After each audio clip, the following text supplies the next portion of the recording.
இனிமேல் கூகுள் பேயில் நம்ம எந்த ஒரு பேமெண்ட் பண்ணாலும், அதுவும் பில் பேமெண்ட் பண்ணால் கண்டிப்பாக வந்து இனிமேல் சார்ஜஸ் பிடிக்க போகிறதா கூகுள் பே சைட்லேருந்து சொல்லியிருக்காங்க. அது எதுக்கெலாம் சார்ஜஸ் பிடிக்க போகிறாங்க, எவ்வளோ பிடிக்க போகிறாங்கன்னு இந்த வீடியோவில் கொஞ்சம் கிளாரிஃபையாக டீட்டெயில்டாக பார்த்துடலாம்.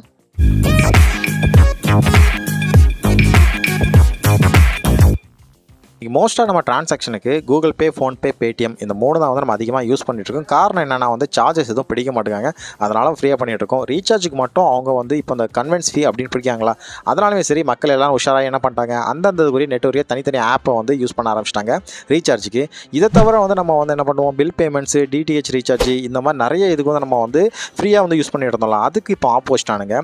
நீங்கள் இனிமேல் water connection, EB connection, DTH connection இல்லை வந்து வைஃபை இந்த மாதிரி எதுக்கு வந்து நீங்கள் பில் பேமெண்ட் பண்ணாலும் உங்களோட கிரெடிட் அல்லது டெபிட் கார்டு வழியாக நீங்கள் பேமெண்ட் பண்ணும்பொழுது 1லேருந்து 5% அவங்க கமிஷன் பிடிக்கிறாங்களாம். நீங்கள் ஒரு 1000 ரூபாய் இபி பில் கட்டினீங்கன்னா அந்த 1000 ரூபாய்க்கு 1% கிட்டத்தட்ட 10 ரூபா வந்து உங்களுக்கு கன்வென்ஸ் ஃபீ. இது போக ஜிஎஸ்டி ப்ளஸ் தனியாக வர அது ஒரு பிடிப்பாங்க. எப்படி பார்த்தாலும் ஒரு 15 ரூபா, 1000 ரூபாய்க்கு 15 ரூபா நீங்கள் ஃபிக்ஸ் பண்ணிக்குவாங்க, பிடிச்சிருக்காங்க.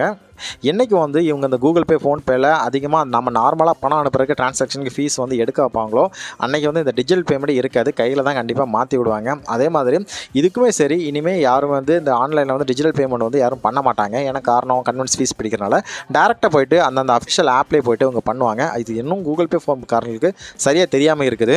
நீங்கள் எந்தெந்த விஷயத்துக்காக டிஜிட்டல் பேமெண்ட் பண்ணுறீங்க அப்படின்னு மறக்காமல் கமெண்ட் செக்ஷனில் மென்ஷன் பண்ணுங்கள். ஏன்னா யாரெல்லாம் எந்த விஷயத்துக்காக அதிகமாக மோஸ்ட்டாக பில் பேமெண்ட் பண்ணுறாங்க நம்மளும் தெரிஞ்சுக்கலாம்.